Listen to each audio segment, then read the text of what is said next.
how the Islamic Republic became a threat to America and a global security risk. To understand the Islamic Republic of Iran and why it's increasingly viewed as a global security concern, you have to start with its grievances. The roots of resentment. In 1953, Iran's parliament, or Majlis, put Prime Minister Mohammad Mossadegh under house arrest under the framework of Iran's constitutional monarchy, or Mashrouteh. Mossadegh had sought to nationalize the oil industry, but he was also trying to consolidate more power for himself. The MI6 and CIA-backed Operation Ajax planted a seed of distrust of foreign forces in Iran's domestic matters. For many Iranians, this event permanently poisoned relations with the West and planted the seeds of mistrust that would later fuel the 1979 revolution, which took 14 months.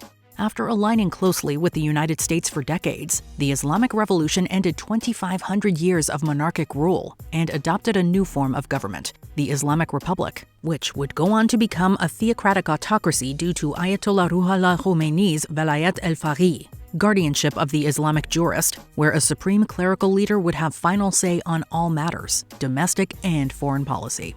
Velayat al-Faqih was in a very real sense a censored text, much like Mein Kampf. The crucial difference, however, is timing. Mein Kampf was widely scrutinized and restricted after the catastrophe it helped inspire, whereas Velayat al-Faqih was censored before the 1979 revolution. Iranians were largely denied the opportunity to read, debate, and fully understand its implications while it still mattered.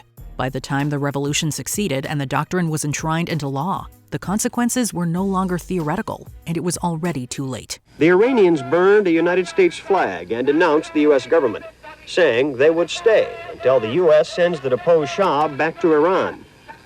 Earlier today, the Ayatollah Khomeini publicly criticized the U.S. for providing refuge for the Shah. His speech was viewed as a signal by the Muslim students to attack the embassy. The revolutionary leadership rejected Western influence outright. That rejection culminated in the U.S. Embassy hostage crisis and the birth of the now infamous slogan, "Death to America."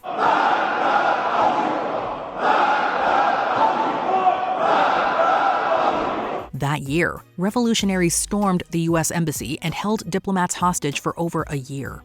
Behind the scenes, the clerical mullahs who had joined forces with the Marxists had assured Republican presidential candidate Ronald Reagan that they would release the hostages after the U.S. election.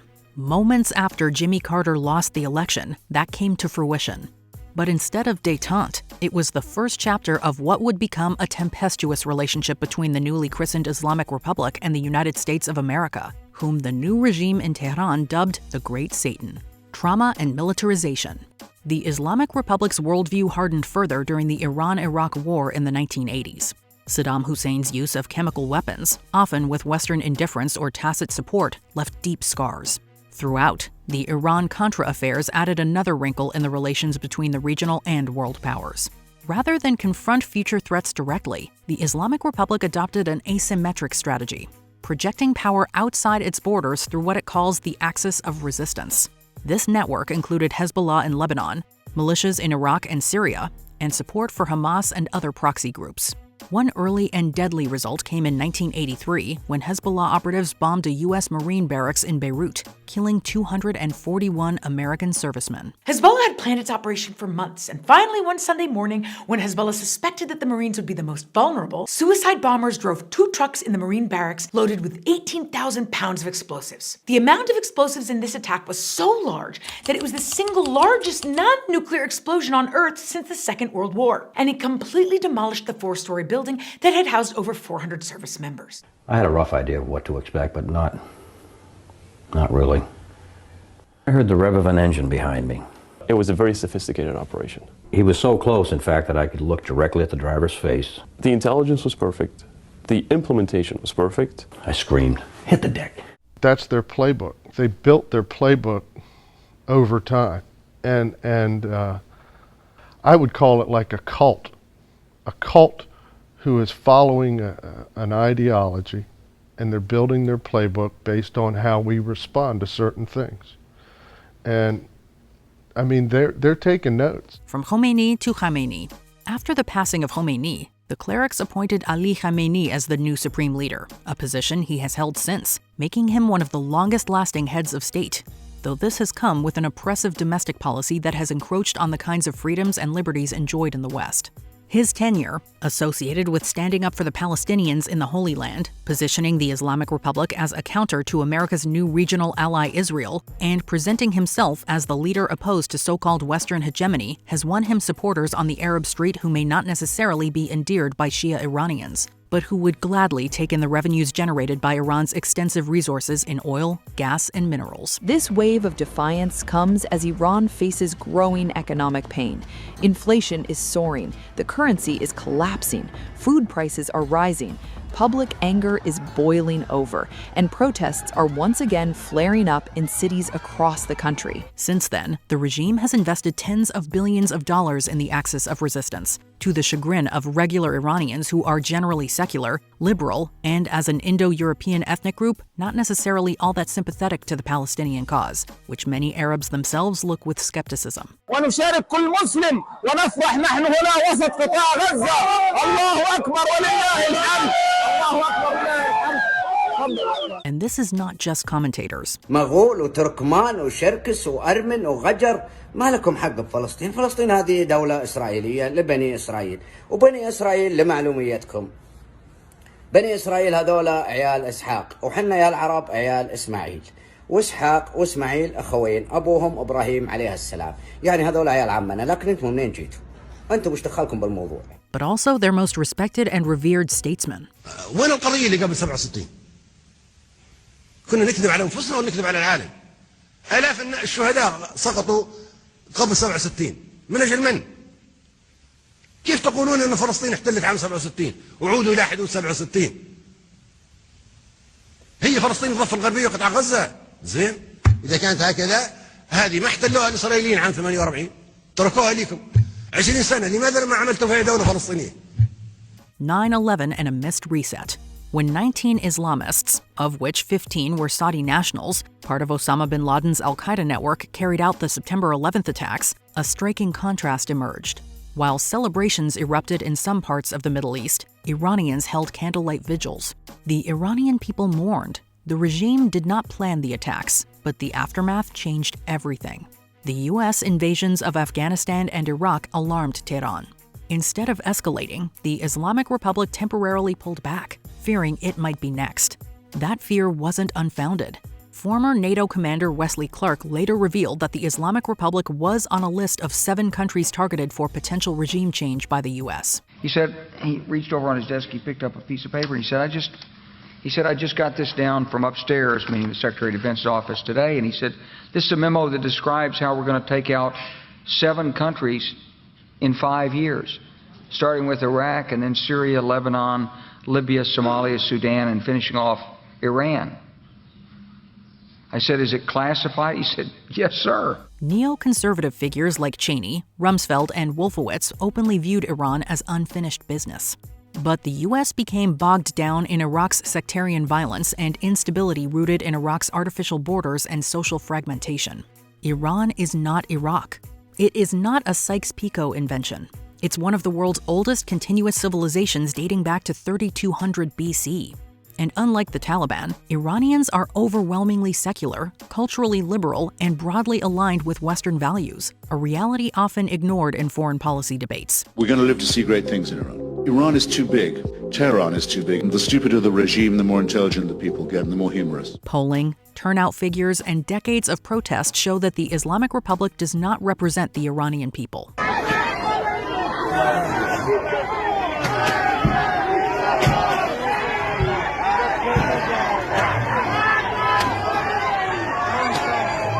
In fact, even a growing number of religious people have grown disheartened, disenfranchised, and despising of the kleptocratic regime.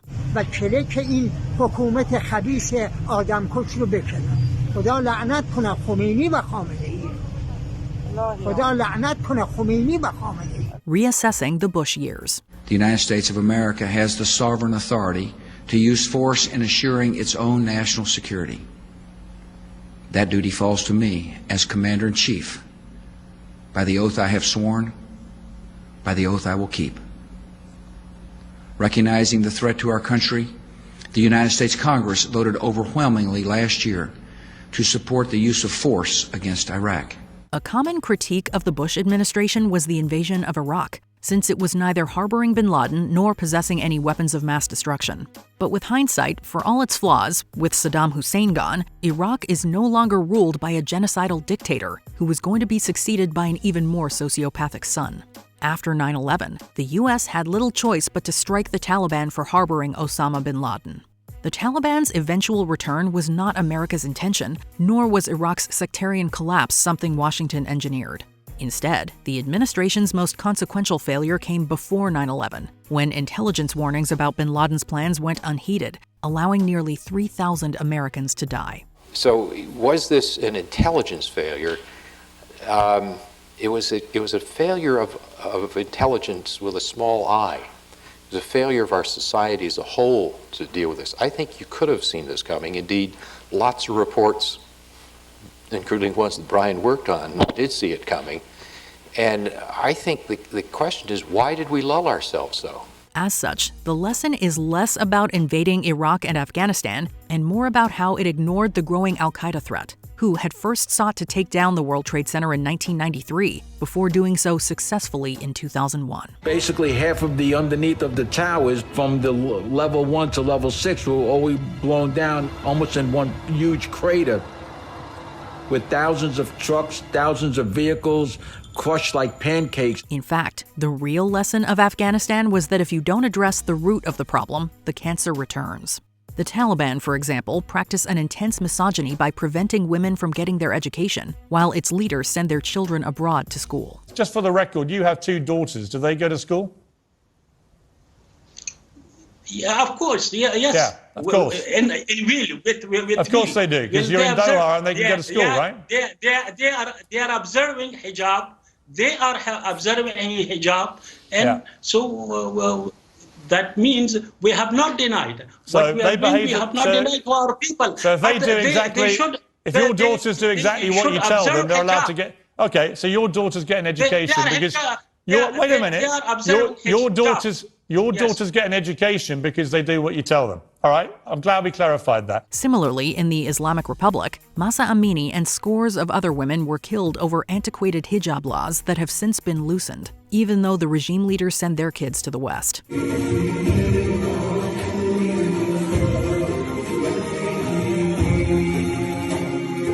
While the UK, EU, and Canada appease Islamists out of fear of offending or to pander for votes, for the West to survive, it needs to at least be realistic and honest about these dynamics. These are Muslim values. These are Canadian values. Nuclear ambiguity. The Islamic Republic's nuclear policy is strategically confusing, if not ambiguous. Despite a fatwa, or religious edict by the previous Supreme Leader Khomeini forbidding weapons of mass destruction, the regime is advancing enrichment, limiting transparency with the IAEA, and maintaining a latent weapons capability without ever openly declaring its intent, which increases the risk of proliferation, undermines international monitoring, and forces Western powers to reckon with a regime that could covertly shorten breakout time toward a bomb while destabilizing regional security. Its investment in missiles, ballistic and hypersonic, and drone development is no doubt impressive in that it is lethal. According to Associated Press, to mark the day, an Iranian state television channel aired a typically religious talk show Thursday night that instead saw its cleric and prayer singers look at Iranian military drones. They fired up the engines of several of the Shahid drones, one version of which has been used extensively by Russia in its war on Ukraine. Now that it's testing missiles reaching Siberia in Russian-approving tests, the regime itself is now claiming its missiles can reach Alaska. The Buenos Aires 1992 precedent. The risk is not theoretical. The 1992 Buenos Aires bombings, attributed to Iran and Hezbollah, set a precedent that the Islamic Republic is willing to project mass casualty terrorism far beyond the Middle East, underscoring that nuclear ambiguity in the hands of a regime with a global terror record poses a direct threat to Western civilians and interests.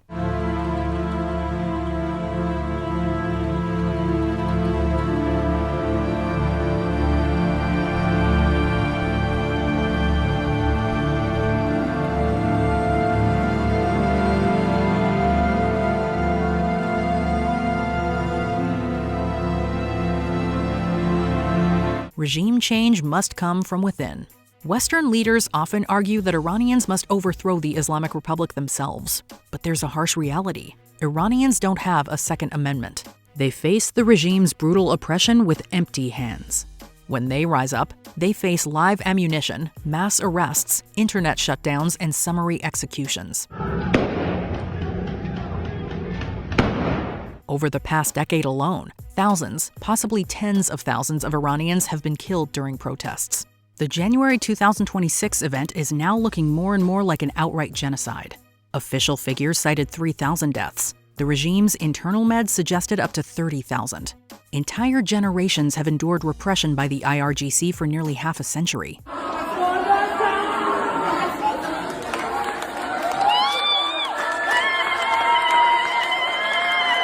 When people question the mere possibility of killing so many people quickly, the regime's sinister interpretation of the Quran is telling. چجوری نیتشون رو خالص بکنن که وقتی یک کسی هم کشتن، حالا رفتن بالا سرش، چیکار میکنی؟ میفته به جون پیکر بی جونش؟ یعنی اگر همینی که تو خیابون توی میدون جنگ زدم کشتمش، چه حسی باید داشته باشم؟ حس رحمت باید بکش ولی داشته باشم. بریم بالا سرش دو تا لگد اضافی هم بهش بزنیم، به پیکر بیجانش بزنیم، نفرتمون رو خالی بکنیم. این حس اگر در کسی باشه حتما رگه های از شرک در قلبشه. فقط بکش. توحیدش اشکال داره. این فتنه 404 تمیز پیدا کردن بین حق و باطل بود. کسی که خبث ولادت داره، نطفهش کج گذاشته شده، حرامزاده است، بالاخره از حلالزاده باید جدا بشه دیگه. کجا جدا بشه؟ کجا جدا بشه؟ یه همچین معرکه‌ای که پیش میاد، برخورد قاطع، باید یه جوری معلوم بشه که کیا شهید هستن که دور اون سفره خصوصی بشینن رزق مخصوص بخورن یا نه. کجا معلوم بشه؟ خب تو همین معرکه ها دیگه. کجا؟ حالا تو این معرکه‌ای که الان قرار داریم، تمیز خبیث از طیب که بخواد اتفاق بیفته، اینم باز کار خداست. لذا کار ما فقط اینه که باشیم، یعنی همین حضرت آقا اصلا هیچ کاری هم نکنه، فقط همین که باشه رو مخه اوناست، همین فقط بودنش. ما همین که فقط باشیم. And this is why the people are rejecting Islam, for the regime hijacked and bastardized Islam. تو وصیت‌نامه چی نوشتی شما؟ کجا خاکم کنن؟ دوست ندارم گریه کنن سر مزار. دوست نداری قرآن بخونن؟ دوست نداری برات نماز بخونن؟ دیگه نماز نخونن. شادی کنن. آهنگ شاد پخش. The regime's own evidence. Recent footage from Iran's parliament reveals something unsettling. Instead of a civilian legislature, viewers see uniformed IRGC commanders, clerics chanting militant slogans, مرگ بر آمریکا، مرگ بر آمریکا، مرگ بر آمریکا. تو صحنه به درک واصل می‌کردی، خیلی نتایج بهتری می‌گرفتی و خیلی فشار کمتری روت بود. اصلا کار به این که چقدر آدمی وسط پرپر شده به خاطر این مسامحه، کار به این که چقدر خسارت دیدیم ندارم. الان کار به این ندارم. تو بخش قبلی صحبت بهش اشاره کردم. اصلا اینو بذار کنار. تو حتی نفع تو پرستیژت اگه می‌خواستی حفظ بکنی، باید اینو تو صحنه به درک واصل می‌کردی. Open threats directed outward, دنیا شده آماده یک جنگ جهانی، دنیا شده آماده یک جنگ جهانی، فریاد شیاطین جهان خوار یهودی، بیرون زده از حنجره شاه سعودی.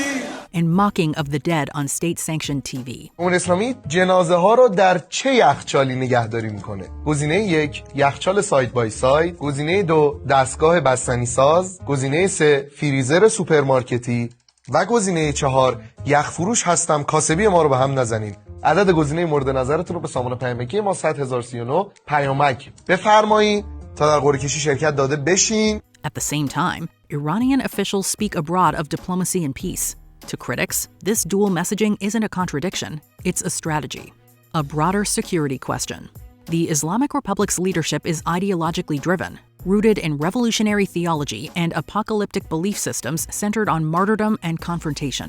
With Supreme Leader Ali Khamenei aging, analysts warn that instability or escalation could increase rather than fade. At this point, the debate is no longer purely moral or humanitarian. It's become a question of international and American national security. But what about the markets? One common concern is economic. What would intervention do to global markets? Historical data tells a consistent story. Across nearly a century, markets tend to fall before or at the onset of wars. Once uncertainty clears, markets often stabilize and rebound. Wars rarely cause long-term market collapse. The probability of losing money drops from 46% in one day to 6% over 10 years.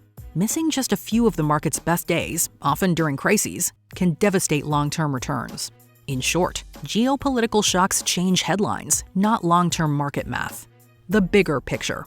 The Islamic Republic is not a normal government. It's an ideologically driven regime, born in exile. Khamenei's father is from Najaf, and the Ladijanis were born there themselves, with Ali Ladijani claiming credit for the Tiananmen Square-inspired massacre in January 2026. It is obsessed with revolutionary end-times theology and sustained by repression at home and proxies abroad, views that would shock anyone in the West if they actually listened.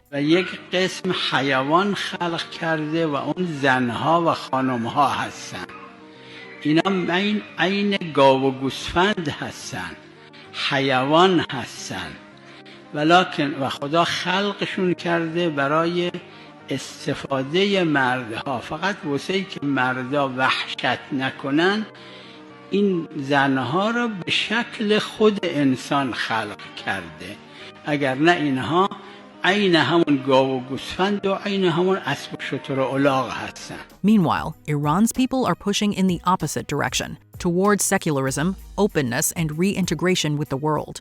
A reflection of the country before Islamists seized power and Iran had power and prestige.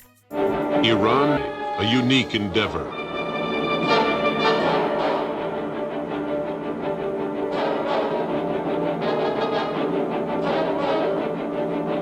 The number of children in primary schools has risen from 1.7 million to 4.1 million. In high schools, from 326,000 to almost 2 million.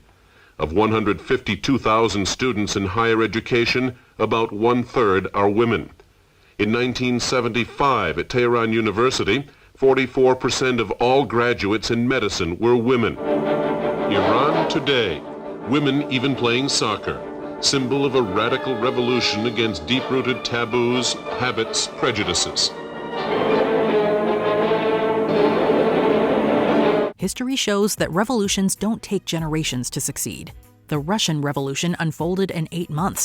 Iran's 1979 revolution took 14 months. Many believe Iran is entering a similar moment, one driven not by strength, but by regime incompetence and internal decay. Iran is a country of 95 million, of which 80% reject the Islamic Republic. Final thought. When Iranians warn the world, they are not speaking ideologically. They're speaking from experience. Ignoring that warning once had catastrophic consequences. The question now is whether the world listens or says, once again, we didn't know. Iran, like America, was a secular liberal country. Of course, it wasn't modern-day Sweden just by virtue of being a constitutional monarchy, despite giving women the right to vote before even Switzerland did. But while history does not repeat itself, it does rhyme, and it does not take much for free societies to be overtaken by militants. The stakes were hitherto limited to social practices, with the Islamic Republic showing it will kill citizens to stay in power and openly threatening America and the EU. The IRGC is now effectively making the argument that it needs to be dealt with before America learns that while Iranians were not involved in 9/11, Islamist radicalism knows no boundaries.